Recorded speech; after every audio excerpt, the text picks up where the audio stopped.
Des cris de guerre qui n'ont rien à envier au célèbre haka des All Blacks néo-zélandais. À quelques minutes de l'ouverture du Challenge des cathédrales, les joueurs sont prêts à en découdre. Ici, maillot jaune, Aix-en-Provence, qui a accueilli cette année la 2e édition du tournoi interdiocésain de rugby à 7. Près de 300 participants, qu'ils soient novices ou confirmés, se sont affrontés tout au long du week-end. En tout, 22 équipes de 14 diocèses en France. Le but, c'est de faire du rugby et de montrer qu'on n'est pas les cathos au fond de notre maison ou de notre église, et on bouge aussi, on fait du rugby. Mais derrière, on a une foi qui interpelle en fait. Moi, je crois beaucoup au témoignage par la vie quotidienne. Je pense que ça fait partie des périphériques dont parle le pape François. C'est-à-dire que c'est vraiment un monde à évangéliser. C'est chez nous, donc c'est facile. C'est-à-dire qu'en France, il y a beaucoup de licenciés rugby, c'est le 2e sport en France. Et il y en a qui, par ce projet, ont découvert le rugby. Il y en a qui, par ce projet, découvrent la foi. Et c'est vraiment un endroit où il y a du boulot, quoi. Le lien entre esprit du rugby et esprit de l'évangile se fait ainsi autour de valeurs communes. Le rugby, c'est des valeurs de solidarité, de fraternité, d'engagement aussi, et il faut de la volonté, parce que là, pour jouer sur un terrain comme ça, en plein cagnard, traverser la France pour venir juste sur un week-end quand on travaille toute la semaine, c'est un effort, mais aussi on le fait parce qu'on sait qu'on va passer un bon moment, qu'on va se dépasser.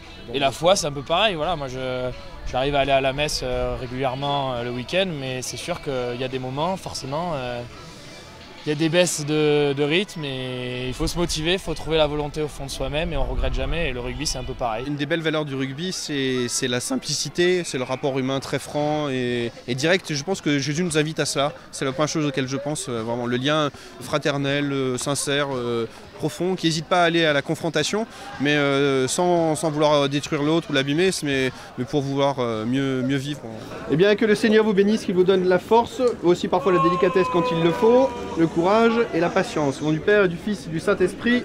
Amen. Ici, on fait la prière, mais pas question de jouer à un rugby édulcoré. Selon la règle d'or, les échanges sont virils, mais corrects. Chez les garçons, ouais, ça envoie du combat, ouais. Ça plaque, ils ont envie. Comme chez les filles. Le plus dur dans un match, c'est quand on a plus de jus et qu'il faut continuer à jouer. Et qu'il faut continuer à être présent, qu'il faut continuer à être au soutien quand on a fait la passe, qu'il faut aller au ruck, qu'il faut aller de l'avant. C'est ça qui est le plus difficile, c'est continuer. Et il faut être attentif en fait à son équipe, il faut être attentif à l'adversaire. C'est quand on sait où sont ses soutiens et quand on sait où est l'adversaire qu'on arrive en fait le mieux à jouer. C'est complètement du combat physique, mais le combat spirituel des fois n'est pas moins violent. On est des hommes, donc ça nous arrive de tomber comme on tombe sur un terrain de rugby. On tombe dans la vie spirituelle, on pêche, mais ce qui est beau, c'est que dans la vie spirituelle, comme sur un terrain, on se relève et on repart. On s'appuie sur les autres et on repart. Parce que dans la vie spirituelle, le Christ a vaincu pour nous. Donc c'est comme un grand match de rugby, sauf qu'on est sûr de la victoire. On a juste à jouer un beau match. C'est fait, on tombe, on se relève, on tombe, on se relève. Et toujours on avance. Pas à pas, faire des petits pas, des petits pas, des petits pas. Jusqu'à ce que le Christ, il voit qu'on galère à avancer, il va nous prendre lui-même dans ses bras pour nous amener. Allez go! Allez! Au soutien!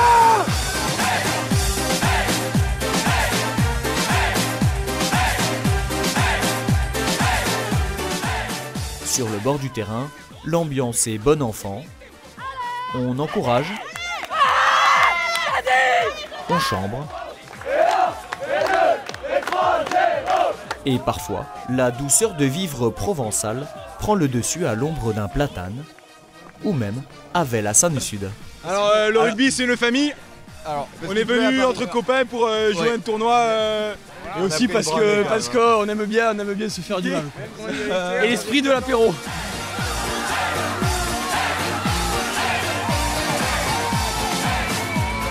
Là vous commencez à leur faire mal, elles doutent.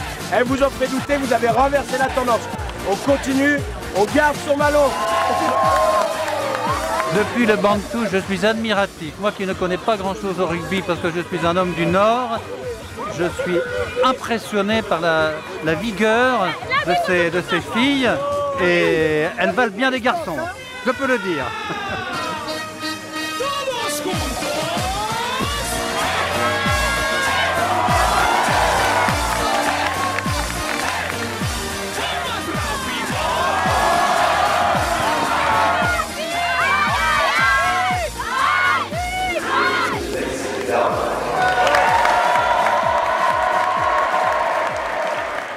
C'est la fin du tournoi les joueurs participent à la messe de clôture comme une seule et même équipe en la cathédrale Saint-Sauveur, avant la traditionnelle remise des trophées. Au FID Aix-en-Provence, la Coupe du Salut. Aux garçons de Moulins, le bouclier de Jesus, dans la lignée d'une grande tradition de l'Église. Regardez le nom des clubs. Bon, j'ai été à Limoges, le CSP de Limoges, c'est le club Saint-Pierre, hein, la JOCR, l'OM était marial, c'était un patronage.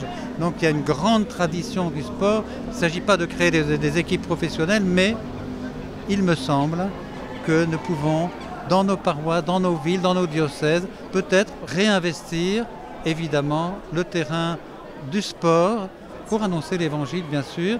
Et je crois que vraiment le rugby est une bonne école. Ça va quand même, une bonne nuit et ça va repartir. Hein. Le Tour de France du Challenge des cathédrales continuera dès l'an prochain.